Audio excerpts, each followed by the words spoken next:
哈利路亚，谢乌swaa，ဖျားသခင်ရဲ့နာမတော်ကိုချီးမွမ်းပါတယ်။ချစ်ရတဲ့ညီကိုမောင်နှမအယောက်ချင်းစီတိုင်းမင်္ဂလာပါလို့ပြန်လည်ပြီးနှုတ်ခွန်းဆက်သလိုက်ပါတယ်။အားလုံးပဲမင်္ဂလာပါ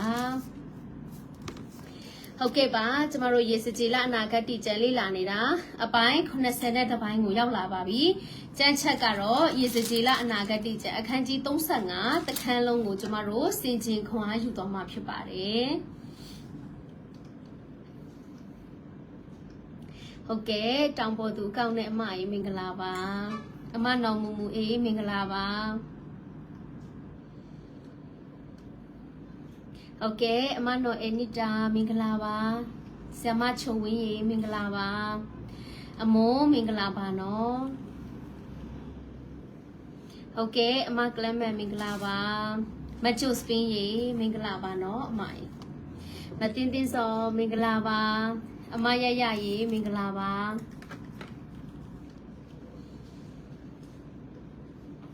ဟုတ်ကဲ့အမရှိလာနုအမငွန်ထားချင်းဆမတော်ဘူးအေးတို့မင်္ဂလာပါဟုတ်ကဲ့ချစ်သမီးလေးအကောင့်နဲ့အမရေမင်္ဂလာပါ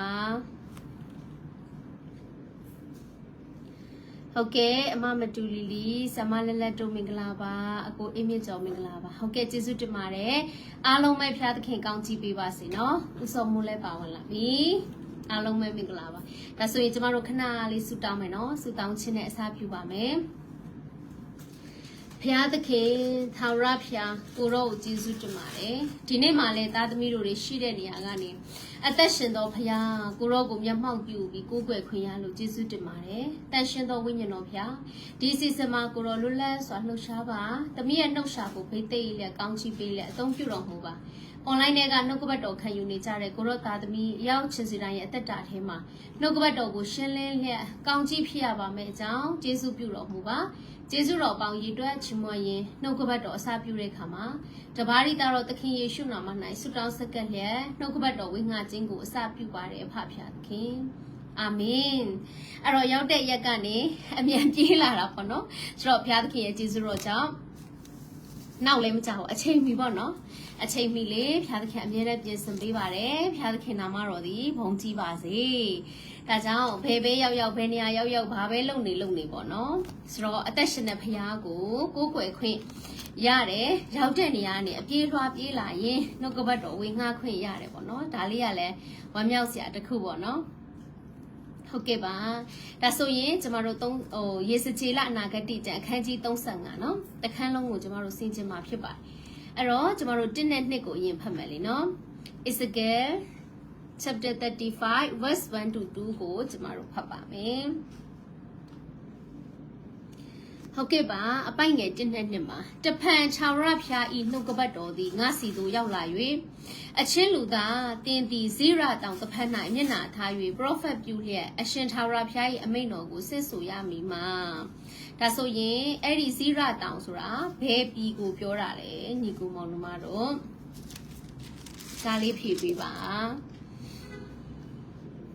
အပိုင်ငယ်နောက်ဆုံး15ကိုဖတ်ကြည့်ရင်လေကျမတို့အဖြေတွေ့နိုင်ပါတယ်အဲ့ဒီဇီရတောင်ဆိုတာဘေးပီမှာရှိတာလေညီကိုမောင်နှမတို့အပိုင်ငယ်15ကိုဖတ်ကြည့်ရင်လေအဖြေထွက်ပါတယ်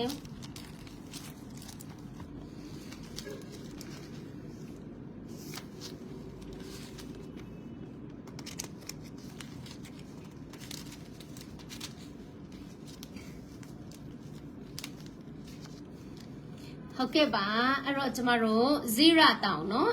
ဇီရတောင်ဆိုတာအေဒုံပီမှာရှိတာဖြစ်ပါတယ်အမရှိလာနုဖြေထားပြီနော်ကျေးဇူးတင်ပါတယ်လို့ဟုတ်ကဲ့ပါအမကလမန်တို့အမနော်မူမူအေးတို့ကျေးဇူးတင်ပါတယ်နော်အဲ့တော့ဇီရတောင်ဆိုတာဟုတ်တယ်ကျမတို့အေဒုံပီထဲမှာရှိတာဖြစ်ပါတယ်ဒါကြောင့်အေဒုံပီအတွက် prophet ပြုချက်လည်းဖြစ်ပါတယ်လို့နော်ကျမတို့နည်းနည်းစီဖတ်ကြည့်ရအောင်လေနော်ဆိုတော့6လောက်ထိဖတ်ကြည့်မယ်နော်3ကနေ6ထိဖတ်ကြည့်ပါမယ်verse 3 to 6ကိုကျမတို့ဖတ်ပါမယ်။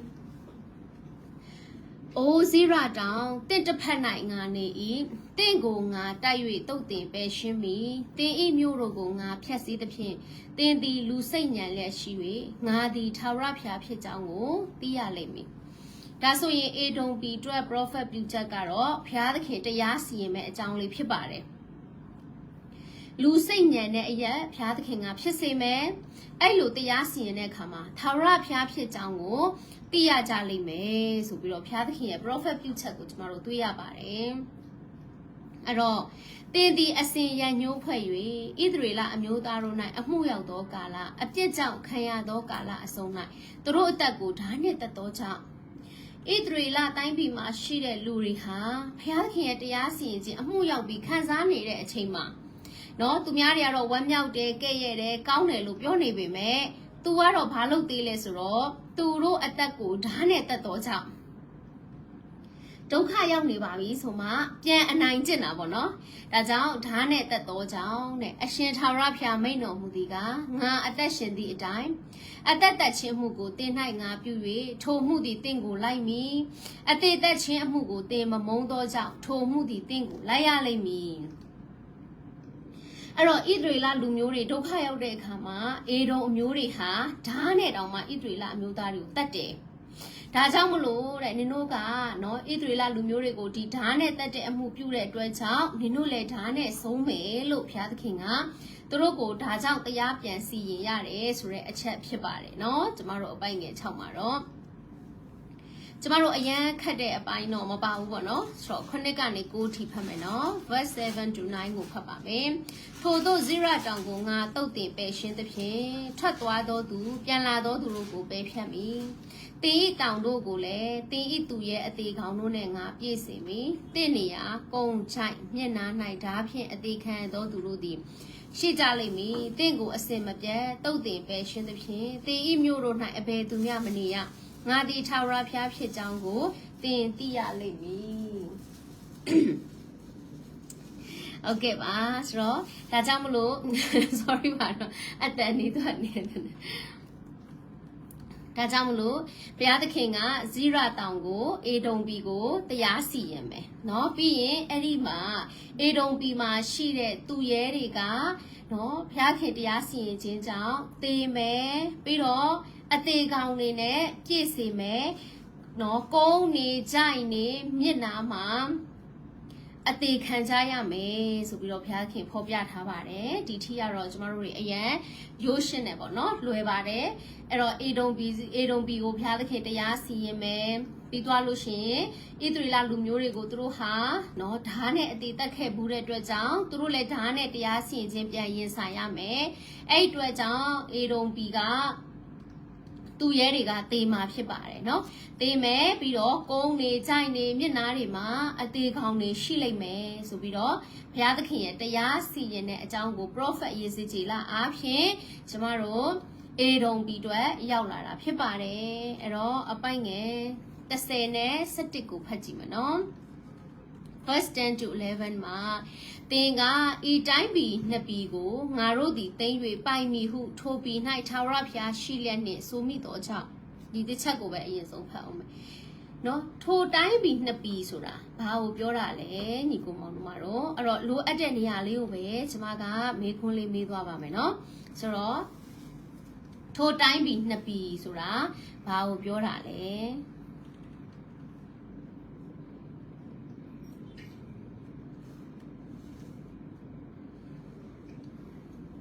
ခဏလေးစဉ်းစားဖို့အချိန်ပေးမယ်နော်အဲ့ဒီတိုင်းပြည်နှစ်ပြည်ကိုတဲ့ဘာပြောမိလဲဆိုတော့ထာဝရဘုရားရှိတဲ့တိုင်းပြည်နော်ထာဝရဘုရားရှိလျက်နဲ့ငါတို့အပိုင်သိမ့်မယ်ဆိုပြီးတော့တဲ့အဲ့ဒီအေဒုံပြည်ကပြောမိတယ်တဲ့ဒါကြောင့်တဲ့အဲ့ဒီတိုင်းပြည်နှစ်ပြည်ဆိုတာဘုရားသခင်ရှိတဲ့တိုင်းပြည်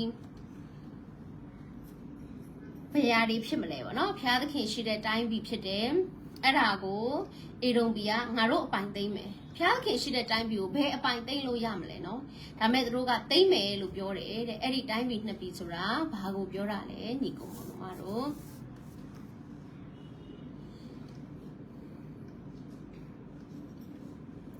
ဟုတ်ကဲ့ပါဖြေတော့ဖြေနေမလားပဲ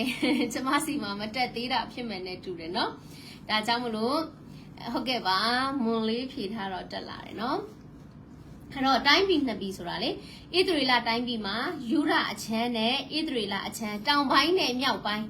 နော်သူကအဲ့ဒီအရာကိုပြောချင်တာဖြစ်တယ်ဒါကြောင့်ဣသရေလတိုင်းပြည်တောင်ပိုင်းပဲဖြစ်ဖြစ်မြောက်ပိုင်းပဲဖြစ်ဖြစ်ဖျားသခင်ရှိတယ်နော်ဖျားသခင်ရှိရတဲ့ရန်သူတွေကအပိုင်သိမ်းချင်တယ်ဆိုရင်ရမလားဒါကိုပြောတာဖြစ်တယ်ဒါပေမဲ့ဖျားသခင်ရှိတဲ့တိုင်းပြည်ကိုငါတို့အပိုင်သိမ်းမယ်ဆိုပြီးပြောလိုက်ခြင်းကဖျားသခင်ကိုသူတို့စော်ကားခြင်းမထိမဲ့မြင်ပြုခြင်းဖျားသခင်ကိုလောကဖျားနတ်ဖျားတွေနဲ့တူတယ်ဆိုတဲ့ပုံစံမျိုးနဲ့နော်သူတို့ကပြောနေခြင်းဖြစ်တယ်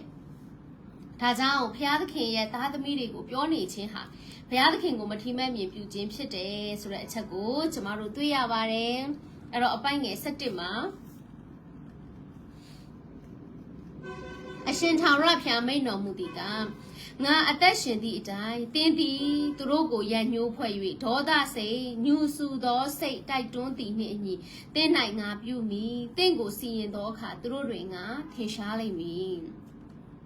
အဲ့တော့ဣသရေလလူမျိုးတွေကိုနော်အေရုံပီကပြုတ်ခဲ့တဲ့အတိုင်းရန်ညှိုးဖွဲ့တာတွေဒေါသထွက်တာတွေညူဆူတဲ့စိတ်တွေနဲ့ကြည်ဖယားသားသမီးတွေကိုဒီလိုစိတ်တိုင်းထားခဲ့ရင်စိုက်တဲ့အတိုင်းရက်ရမယ်လို့ပြောနေတာဖြစ်တယ်ဖယားသားသမီးတွေကိုညူဆူခြင်းလုပ်ရင်ဖျားခင်ကသူတို့ကိုပြန်ညူဆူမယ်သူတို့ကဒေါသအမျက်နဲ့ဖျားသားသမီးတွေကိုတရားစီရင်ဖျားခင်ကလည်းသူတို့ကိုဒေါသအမျက်နဲ့တရားစီရင်မယ်ဆိုတာတွေ့ရပါတယ်ဒါကြောင့်ကျမတို့ဖျားသားသမီးညီကိုမောင်တို့မှအချင်းချင်းလဲနော်ကျမတို့အတင်းဖြင်းပြောတာတွေမနာလို့ကဲ့ရဲ့မိတာတွေညူဆူလို့ပြောမိတဲ့အရာတွေကျမတို့တွေစင်ချင်ဖို့ရန်အတွက်ဖြစ်တယ်ကျမတို့ကိုလည်းသူများကဒီလိုပြောရင်ဖျားခင်သူများကိုတရားစီရင်တယ်လို့ကိုကသူများကိုပြောတဲ့အခါမှာလေကျမတို့တရားစီရင်ခြင်းရှိတယ်ဆိုတာကိုတွေ့ရပါတယ်အဲ့တော့ယေဇကျေလအနာဂတ်တိကျမ်းကိုကျမတို့လေ့လာတဲ့အခါမှာနော်ဖျားသခင်ကအရာခတ်သိမ်းကိုထိမ့်ချုပ်ထားတဲ့နော်ဖျားသခင်ဖြစ်တယ်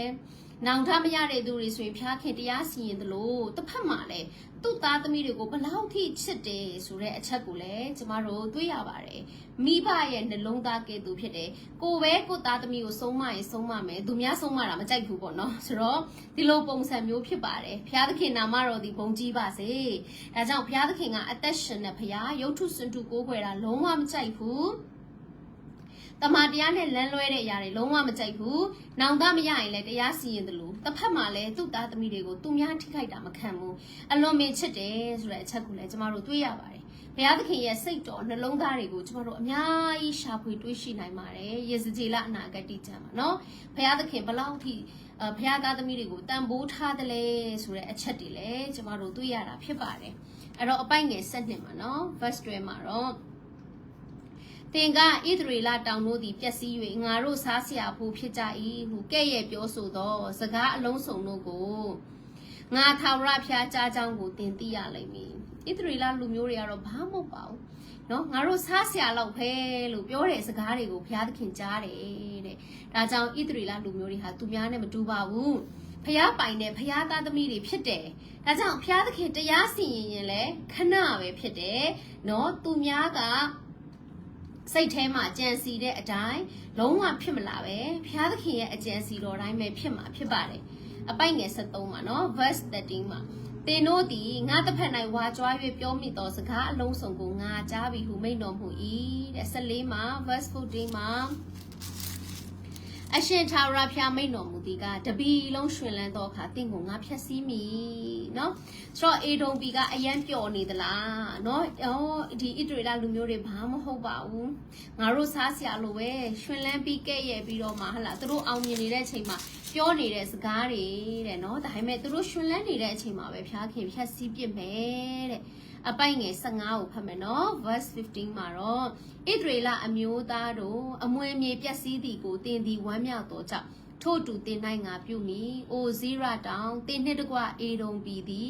အကုန်အစင်ပျက်စီး၍ငါသည်ထာဝရဘုရားဖြစ်ကြောင်းကိုသိရလိမ့်မည်ဟုမိန့်တော်မူ၏ဒါကြောင့်ဣသရေလအမျိုးသားတွေရဲ့အမွေမြေပျက်စီးတာကိုသူတို့ကဝမ်းမြောက်တယ်နော်ဒါကြောင့်မလို့ဘုရားသခင်ကသူတို့ကိုတရားစီရင်မယ်ဆိုတဲ့အချက်ကိုကျမတို့တွေ့ရပါတယ်အဲ့တော့ဒီကျမတို့ယေဇကျေလအခန်းကြီး35ကတော့ဇိရတောင်အေဒုံပြည်ကိုဘုရားသခင်တရားစီရင်မယ်အကြောင်းလေးဖြစ်ပါတယ်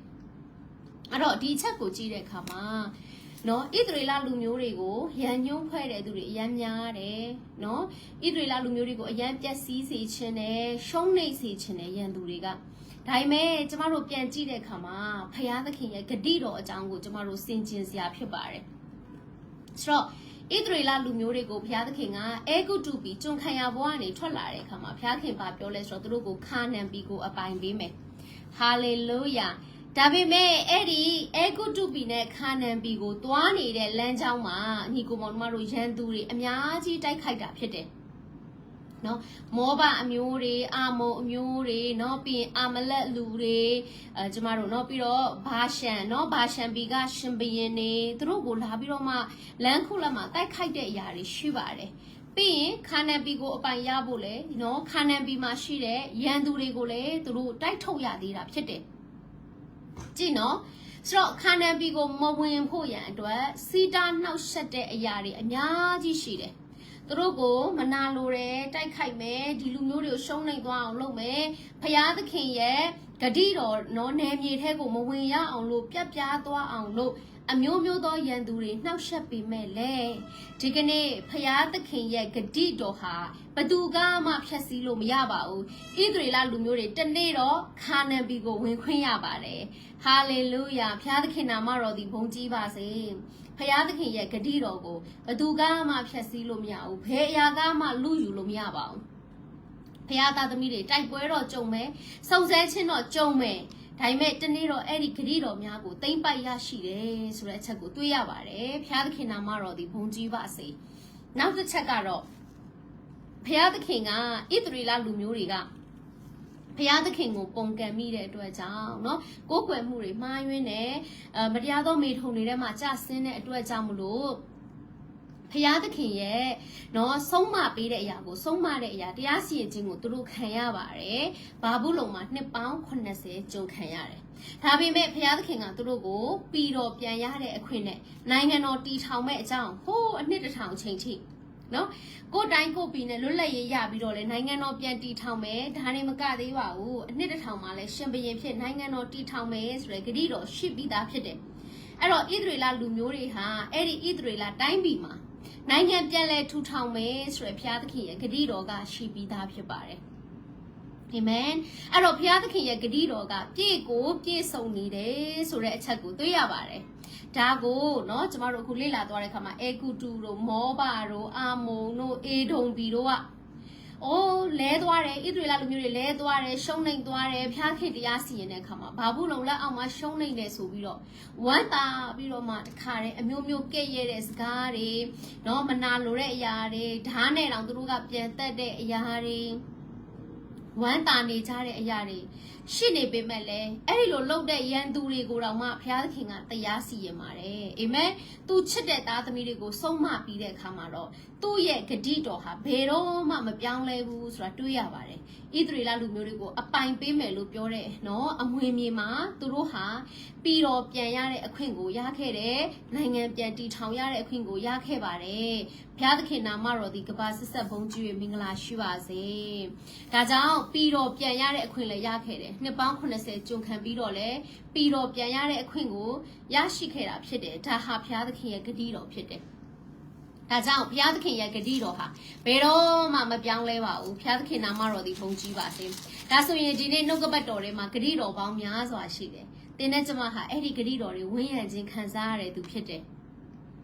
အာမင်အဲ့ဒီဂတိတော်တွေဟာဘယ်တော့မှဖောက်ပြတ်သွားမှာမဟုတ်ဘူးဘယ်တော့မှပြောင်းလဲသွားမှာမဟုတ်ပါဘူးဘုရားသခင်ရဲ့ဂတိတော်တွေကိုဒါကြောင့်ကင်ဆွဲပြီးတော့မှကျမတို့အသက်ရှင်ရအောင်အာမင်သင်နဲ့ကျမဟာကျမ်းမာမဲ့သူဖြစ်တယ်ကျမတို့ဟာကောင်းစားမဲ့သူဖြစ်တယ်ကျမတို့ဟာလွတ်မြောက်မဲ့သူဖြစ်တယ်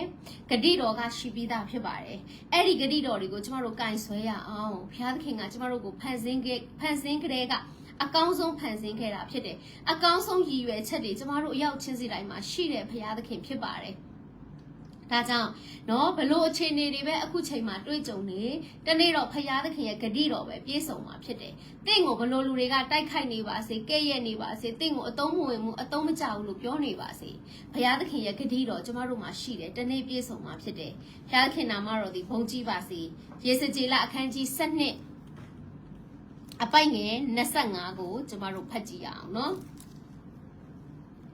Ezekiel chapter 12 verse 25ကိုဖတ်ပါမယ်ယေစကြည်လအခန်းကြီး7:25မှာငါသည်ထာဝရဘုရားဖြစ်၏ငါပြောလင်ပြောသည့်အတိုင်းပြည့်စုံလိမ့်မည်ပြည့်စုံချိန်လည်းမရွေ့ရအချင်းပုံကန်တတ်သောအမျိုးသင်တို့လက်ထက်၌ငါပြောမည်ပြောသည့်အတိုင်းလည်းပြည့်စုံမည်ဟုအရှင်ထာဝရဘုရားမိန့်တော်မူ၏အဲ့တော့ဒီအချက်ကိုကျမတို့ကြည့်တဲ့အခါမှာတရားစီရင်မယ်လို့ပြောရင်လည်းဘုရားစကားပြည့်စုံတယ်နော်ပြီးတော့ပြန်ရလိမ့်မယ်နိုင်ငံပြန်တည်ထောင်မယ်လို့ပြောရင်လည်းပြီးတော့ပြန်မဲ့အချက်လည်းပြည့်စုံပါတယ်ဟာလေလုယာဒါကြောင့်ဘုရားသခင်ကပြောတယ်ငါထာဝရဘုရားဖြစ်တယ်တဲ့ငါပြောရင်ပြောသည့်အတိုင်းပြည့်စုံလိမ့်မယ်ပြည့်စုံချိန်လည်းမရွေ့ရဘူးဟာလေလုယာဒါကြောင့်သင်နဲ့ကျမဟာဂတိတော်တွေများစွာဝင့်ရခြင်းခံရတဲ့လူတွေဖြစ်တယ်ဆိုတော့နည်းနည်းရလူတွေမဟုတ်ဘူးဟာလေလုယာဗြိညင်တရားသစ်မှာအသက်ရှင်တဲ့ခရစ်တော်ရဲ့အသွေးတော်နဲ့ဗြိညင်စာချုပ်ချုပ်ပြီးဂတိတော်ပေါင်းများစွာဝန်းရံခံရတဲ့လူတွေဖြစ်တယ်ဒါကြောင့်ကိုလည်းရှောင်းတော့ပါနဲ့အာမင်သင်နဲ့ကျမဟာအယံတန်ဖိုးရှိတော်သူဖြစ်တယ်ဖခင်သခင်ကကျမတို့ကိုမျက်စံကဲ့သို့ကျမတို့ကိုတတိထားပြီးကြွယ်ကအလျက်ဆောက်ရှောက်ခြင်းခံရတဲ့သူတွေဖြစ်တယ်ဒါကြောင့်ကျမတို့ကိုတိုက်ခိုက်လို့မရဘူးဘသူကမှဟာလေလုယာဘသူကမှကျမတို့ကိုအပြစ်တင်လို့မရဘူးသူများပြောတဲ့အတိုင်းဖြစ်နေမှာလည်းမဟုတ်ပါဘူးအခုလက်ရှိတော့ကျမတို့အခြေအနေဟာအမျိုးမျိုးဖြစ်ကောင်ဖြစ်နေပါလိမ့်မယ်ဒါပေမဲ့ဂတိတော်တွေနဲ့ဝန်းရံခြင်းခံရတဲ့အတွက်ကြောင့်တနေ့တော့ဘုရားသခင်ပြောရင်ပြောတဲ့အတိုင်းကျမတို့အသက်တာထဲမှာပြည့်စုံလာမှာဖြစ်တယ်ဟာလေလုယာတင်းနဲ့ကျမဟာထာဝရကာလတည်းတကယ်ကိုကောင်းစားတဲ့သူတွေဖြစ်တယ်ဒါကြောင့်ဝိညာဉ်အမြင်နဲ့မြင်တတ်ဖို့လိုပါတယ်တချို့ကတော့ငါလည်းဘာမှမဟုတ်ပါဘူးလေနော်သူများလိုလည်းငါပညာမတတ်ဘူးသူများလိုလည်းစီးစိမ်ဥစ္စာလည်းမကြွယ်ဝဘူးသူများလိုလည်းငါလည်းမှုတော့မဆောင်တတ်ဘူးတရားလည်းမဟောတတ်ဘူးဘယ်နေရာမှငါအသုံးမဝင်ဘူးလို့ညီကိုမောင်နှမတွေမထင်ပါနဲ့အဲ့ဒီတိမ်ငယ်စိတ်ကစားရမနဲ့ထဲတာဖြစ်တယ်။သင်ဟာတိတ်ကိုတန်ဖိုးရှိတဲ့သူဖြစ်တယ်။ဘာလို့ဆိုတော့ခရစ်တော်ရဲ့အသွေးတော်နဲ့တောင်မှသင်ကိုရွေးဝယ်ထားတာဖြစ်တဲ့အတွက်သင်ဟာတန်ဖိုးရှိတယ်။ပြီးတော့သင်နဲ့ခရစ်တော်ကသူ့ရဲ့အသွေးနဲ့စာချုပ်ချုပ်ပြီးသင်ကိုဂရုတွေအများကြီးပေးထားတာဖြစ်တယ်။အမြင့်ဆုံးသောဘုရားကတင့်ကိုဂရိတော်တွေနဲ့ဝန်းရံပေးထားတဲ့အတွက်ကြောင့်ဒီကမ္ဘာမြေကြီးမှာခရစ်တော်ကိုရတော်သူဖြစ်ရင်နော်သင်ဟာတန်ဖိုးရှိတဲ့သူဖြစ်တယ်အဲ့တော့အခုအနေထားမှာဘာမှမဟုတ်ရင်လဲတနေ့တော့ဘုရားသခင်ရဲ့ဂရိတော်တွေကိုသင်ကင်ဆွဲပြီးအသက်ရှင်တဲ့အခါမှာသင်ရဲ့အသက်တာထဲမှာအဲ့ဒီဂရိတော်တွေဟာပြည့်စုံလာမှာဖြစ်တယ်အာမင်ဘုရားသခင်နာမတော်ဒီဘုန်းကြီးပါစေဒါကြောင့်ဟာဘဂုတ်အခန်းကြီး2အပိုက်ငယ်3ကိုဖတ်ပြီးတော့ကျမတို့အဆုံးသတ်မှာဖြစ်ပါတယ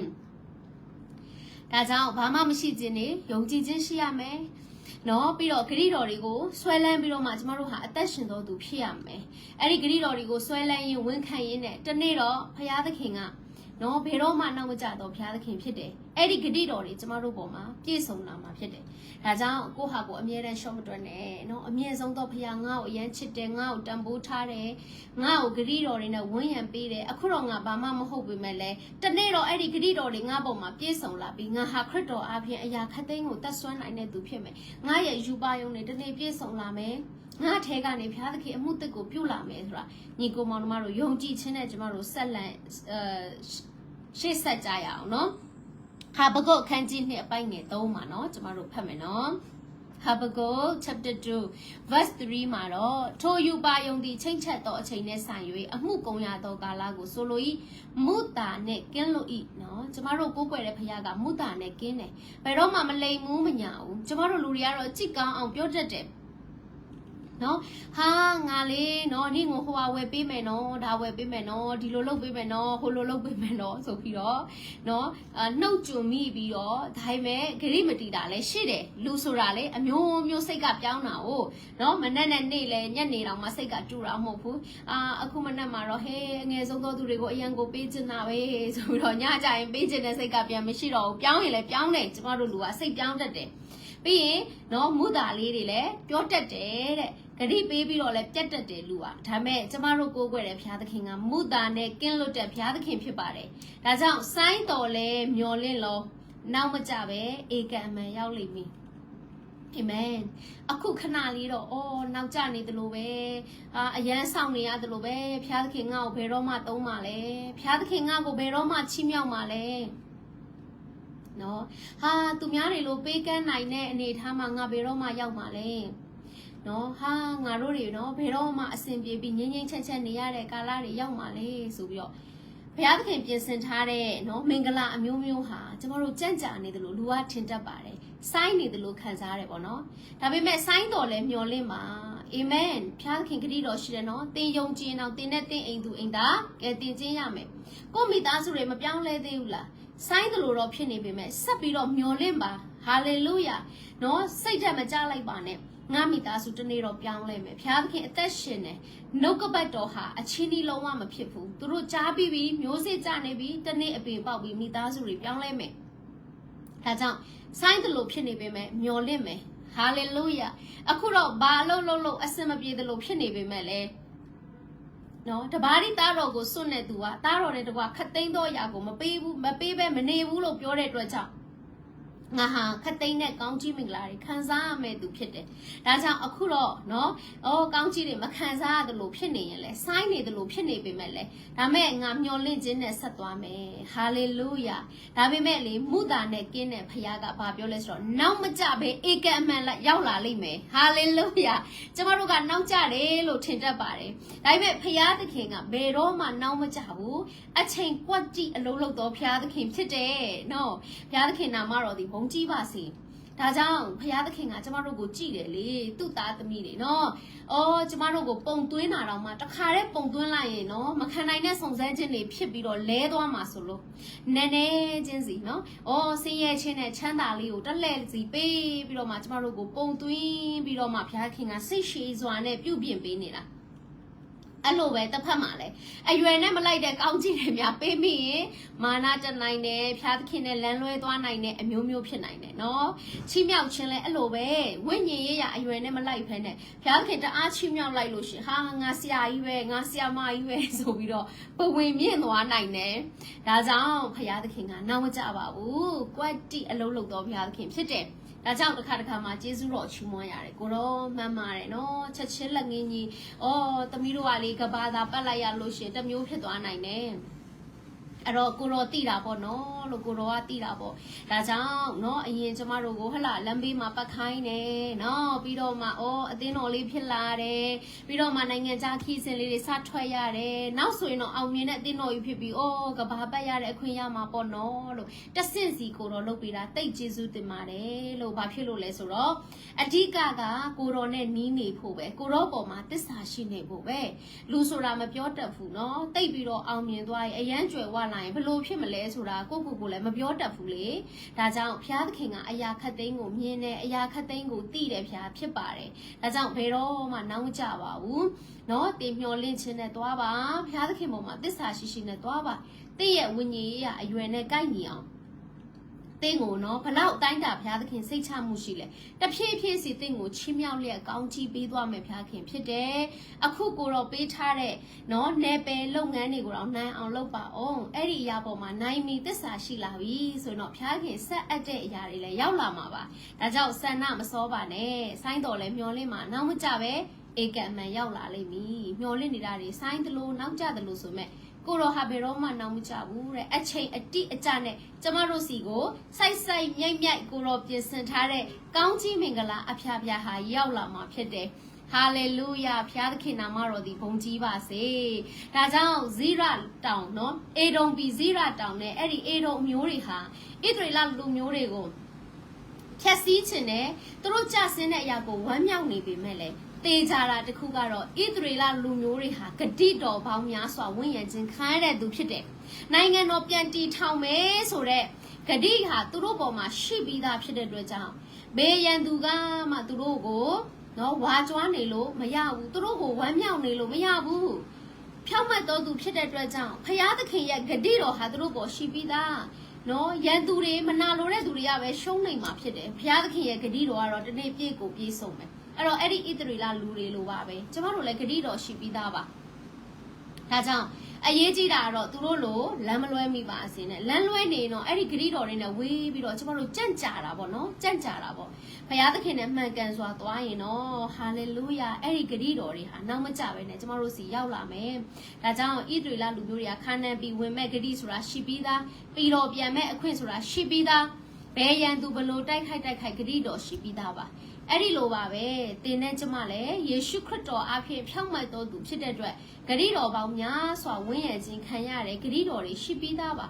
အဲ့ဒီကြားထဲမှာငါတို့ကိုဟိုလူကြောင့်ငါတို့ကဆုံးရှုံးသွားတာလားနော်ဒီအမျိုးကြောင့်လားဒီလူကြောင့်လားဟိုလူကြောင့်လားဆိုတဲ့အရာတွေမစင်စားပါနဲ့ဘသူကြောင့်မှမဟုတ်ပါဘူးနော်ဆိုင်းတော်လဲဆက်ပြီးမျောလင့်နေပါဧကန်အမှန်ရောက်လာမယ်ချင်းမြောက်ချင်းရောက်လာမယ်ကောင်းကြီးတွေရောက်လာမယ်ဘုရားသခင်ကိုတစ္ဆာရှိနဲ့ပဲနော်ကျမတို့ဆက်ပြီးတော့မှကိုးကွယ်နေဖို့ရန်အတွက်ဖြစ်ပါတယ်ဘသူကမှအဲ့ဒီဂတိတော်ကိုပယ်ဖြတ်လို့မရပါဘူးဒါကြောင့်လောကကြီးမှာစိုးရိမ်ကြောက်လန့်မှုတွေနဲ့အသက်မရှင်ပါနဲ့နော်ငါဘဝမတိုးတက်တာဟိုလူတွေဘာလုပ်လို့လဲပြုစားလို့လားဒီလိုဟိုဖြစ်လို့လားနဲ့ကျမတို့ဒါတွေလဲစိုးရိမ်စရာမလိုပါဘူးဘသူကမှကျမတို့ရဲ့နော်ဖျားခင်ပြင်ဆင်ထားတဲ့ကောင်းကြီးမင်္ဂလာတွေကိုလူယူလို့မရပါဘူးဖျားသခင်ကိုအဓိကသစ္စာရှိနဲ့ကျမတို့ကိုရောနောက်ကိုကိုးကွယ်ပြီးလိုက်နေဖို့ပါပဲဒါဆိုရင်တော့အချိန်တန်တဲ့ခါမှာဂတိတော်ပေါင်းများစွာကျမတို့ဟာခံစားရရှိမဲ့သူတွေဖြစ်ပါတယ်အာမင်ကျေးဇူးတင်ပါတယ်ဒီနေ့နှုတ်ကပတ်တော်အပြင်ကြားနာတဲ့ညီကိုမောင်တို့မအရောက်ချင်းစီတိုင်းဖျားသခင်ကောင်းချီးပေးပါစေဒါဆိုရင်ကျမတို့ခဏလေးဆုတောင်းမယ်နော်ဆုတောင်းရအောင်ဖျားသခင်ထာဝရဖျားကိုရောကျေးဇူးတင်ပါတယ်ဒီနေ့နှုတ်ကပတ်တော်အတွက်အလွန်အမင်းကျေးဇူးတင်တယ်တခါတလေမှာသားသမီးတို့ဟာမိမိကိုမိမိသိငယ်တက်တဲ့သူတွေဖြစ်တယ်တခါလေဘာမှမဟုတ်တဲ့လူလိုဖြစ်တတ်တယ်တခါတလေလဲကြီးကျယ်ခြင်းလဲကြီးကျယ်ခြင်းပြန်ရောကိုရောလူရဲ့ဇာတိစိတ်ကလေအမျိုးမျိုးပြောင်းလဲနေတာပါဒါပေမဲ့နှုတ်ကပတ်တော်တွေနဲ့ကိုရောနူးညံ့ဖို့သင်ပေးတယ်ကိုရောနှိမ်ချဖို့သင်ပေးတယ်ကျေးဇူးတင်ပါတယ်သိငယ်နေတဲ့အခါမှာလဲရဲရင်ဖို့ဖျားခင်စကားပြောပြန်တယ်ဒါကြောင့်ကိုရောဖျားရဲ့ကျေးဇူးတော်ကိုချီးမွမ်းပါတယ်မာနကြီးတာလဲကိုရောမကြိုက်တယ်လို့မိမိကိုမိမိအထင်သေးနေတာလဲမကြိုက်ဘူးဆိုတဲ့အကြောင်းကိုဆင်ခြင်မိပါတယ်မှန်ပါတယ်သားသမီးတို့ဟာခရစ်တော်ဖျားရဲ့အသွေးတော်နဲ့ရွေးဝယ်ခြင်းခံရတဲ့အတွက်ကြောင့်သားသမီးတို့ဟာတန်ဖိုးအရှိဆုံးသောသူတွေဖြစ်တယ်ကျေးဇူးတင်တယ်ဒါတွေမကသေးပါဘူးဘာမှမဟုတ်တဲ့လူဖြစ်ပေမဲ့လဲစัจ java လာတစ်ခုလုံးကိုပိုင်တဲ့ဘယင်တကားဘယင်အချမ်းသာဆုံးသောဖျားသခင်အရာခတ်သိမ်းကိုတတ်ဆွမ်းတဲ့ကိုတော်ကသားသမီးတို့ကိုဂတိတွေပေးထားတာအဲ့ဒီဂတိတွေနဲ့ဝန်းရံပြီးအသက်ရှင်ရတဲ့လူဟာတန်ဖိုးအရှိဆုံးသောလူပဲကိုတော်ယေရှုတင်တယ်ယခုအနေထားမှာသားသမီးတို့ဘာမှမဟုတ်တော့လဲအနာဂတ်ကိုယုံကြည်ခြင်းနဲ့လှမ်းမြော်ကြည့်လိုက်တဲ့အခါမှာတော့အဲ့ဒီဂတိတော်ပြည့်စုံခြင်းနဲ့ခေါင်းကြီးခံစားသောသူဖြစ်သားသမီးတို့မြင်တွေ့ခွင့်ရပါတယ်ဖျားခင်ယေရှုတင်တယ်ဒါကြောင့်စိုက်နေတယ်လို့ခံစားပေမဲ့လည်းနောက်မကြပဲနဲ့ဧကံမှန်ရောက်လာမှာဖြစ်တဲ့အတွက်ကြောင့်ယေရှုတင်တယ်ယေရှုဖျားဒါကြောင့်ကိုရောဖျားသားသမီးတို့ကဘာနဲ့တူလဲဆိုတော့အခုဘာမှမဟုတ်ပေမဲ့လေအမွေများစွာရမယ်လူလိုပဲကိုရောဖျားသခင်အဲ့ဒီလိုခံစားမိပါတယ်ကျေးဇူးတင်တယ်တနေ့တော့ကိုရောပြင်ဆင်ထားတဲ့ကောင်းချီးတွေအားလုံးသိမ့်ပိုက်ရရှိပြီးသားသမီးတို့ဟာဘုရားသခင်ဘုန်းတော်ထင်ရှားပြီးတော့ကိုရောနိုင်ငံတော်ထဲမှာကိုရောအဖို့လို့ငါပြန်လဲအစေခံပြီးဝမ်းမြောက်ခြင်းနေ့ရက်တွေခံစားရမှာဖြစ်လို့ကျေးဇူးတင်တယ်ဒီမြေကြီးအရာတွေပဲမဟုတ်ပါဘူးထာဝရကာလအထိအောင်ပွဲခံမဲ့သူတွေဖြစ်တယ်ထာဝရကာလကိုမျှော်ကြည့်လိုက်တဲ့အခါမှာလေအဲ့ဒီဂတိတော်တွေသားသမီးတို့ခံစားရအောင်မယ်ထာဝရသက်လည်းရအောင်မယ်ထိုရအားလုံးအတွက်ယေရှုတင်တဲ့ယေရှုဖျားကိုရောကြောင့်ရရှိတဲ့အခွင့်အရေးတွေပါကိုရောကြောင့်ဘဝအတိတ်ပဲရှိတာပါကိုရောကြောင့်တန်ဖိုးရှိတော်သူများဖြစ်ခွင့်ရတာပါကိုရောကိုတိတ်ယေရှုတင်တဲ့ယေရှုဖျားဒီနေ့နှုတ်ကပတ်တော်အတွက်ယေရှုတင်ပါတယ်ယေရှုတော်ပေါင်းရေအတွက်ချီးမွမ်းပြီးနှုတ်ကပတ်တော်အဆုံးသတ်တဲ့အခါမှာတပါးရိတာတော်သခင်ယေရှုနာမ၌ဆုတောင်းဆက်ကပ်လျက်နှုတ်ကပတ်တော်ဝေငါခြင်းကိုအဆုံးသတ်ပါတဲ့အဖဖျားသခင်အာမင်အာမင်ယေရှုတင်ပါတယ်အားလုံးပဲဖျားသခင်ကောင်းချီးပေးပါစ